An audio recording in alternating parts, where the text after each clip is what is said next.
I come to the floor today to speak on the bill that recently failed, despite my colleagues' assertion that they support access to in vitro fertilization for all Americans.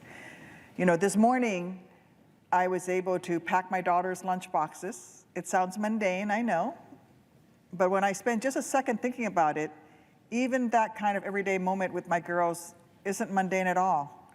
It's a miracle, because after 10 years of struggling with infertility, after being wounded in combat, I was only able to have my two darling girls through the medical marvel that is in vitro fertilization.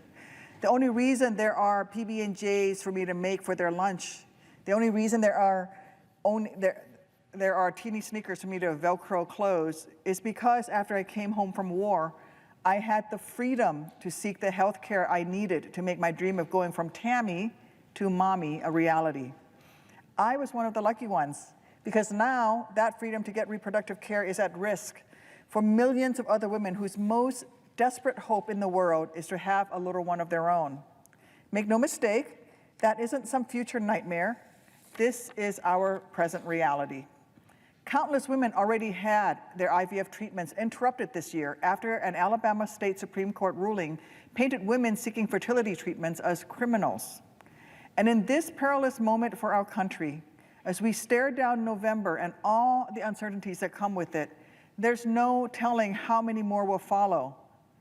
Look, I doubt that Donald Trump even knows what the acronym IVF stands for, and half the time I wonder if he can even spell IVF. But despite the incoherent, delusional, and frankly embarrassing ramblings that came out of his mouth last week, the reality is that he is the reason that IVF is at risk in the first place. The Dobbs decision is what led us to today's nightmare, taking the power to decide how and when to start families from us women and handing it to politicians in state houses across the country. Donald Trump is the one who brags about taking down Roe. Donald Trump is the one who acts like that's something to be proud of. He's like a bank robber who steals cash out of the till and flees the scene and then still expects a reward for calling the police to report a crime. So while it may now be convenient for him to claim that his support of IVF is as huge as the made-up crowd sizes at his rallies, we know the truth. He is the reason that IVF is in danger. He is to blame. He and every other Republican who cares more about staying good with Trump than about doing good for the Americans they are supposed to be serving. Many, too many of those Republicans are in this very chamber.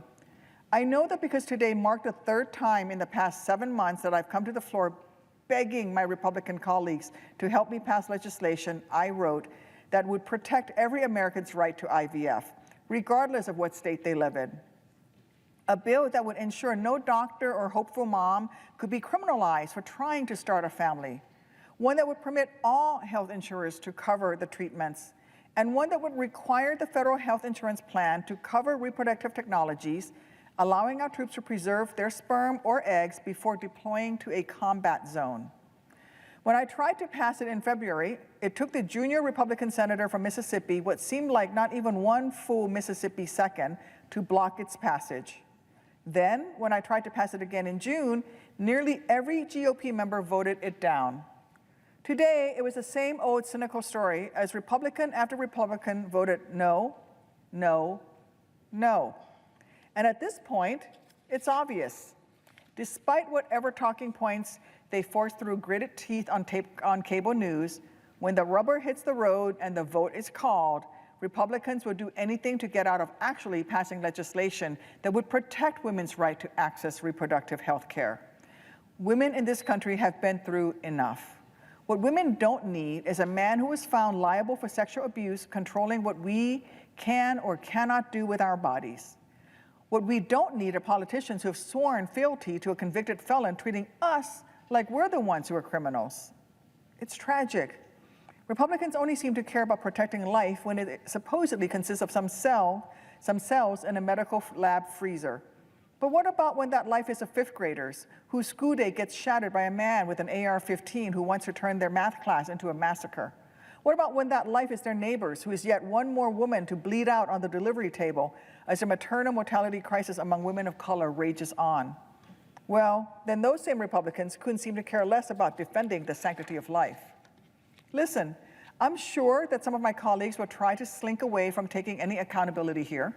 Per usual, they'll shout some ridiculous excuse like, this bill would allow for human-animal hybrids, as if anyone would ever believe that. And for the record, it would not. Or to those folks, I say that this afternoon's vote was your chance to put your vote where your mouth is. It was your chance to prove that you believe that every woman in this country deserves the chance to be called mom without also being called a criminal. Instead, your true policy beliefs, your hypocrisy, your misogyny showed through. Look, I went to war to defend this nation's rights and freedoms. I did it because I believe so deeply in the importance of that mission. I wasn't asking my GOP colleagues to head into combat to show that they cared deeply too. I wasn't asking them to do anything hard at all, actually. All I was asking them to do was to simply support a bill that could have represented millions of women's only chance of starting families. All I was asking of them was to vote in a way that reflected the position they claimed to have when they were spouting talking points on Fox News. They couldn't even do that. So on behalf of every woman who has faced a heart-shattering struggle of infertility, all I can say to my Republican colleagues this afternoon is, shame on you.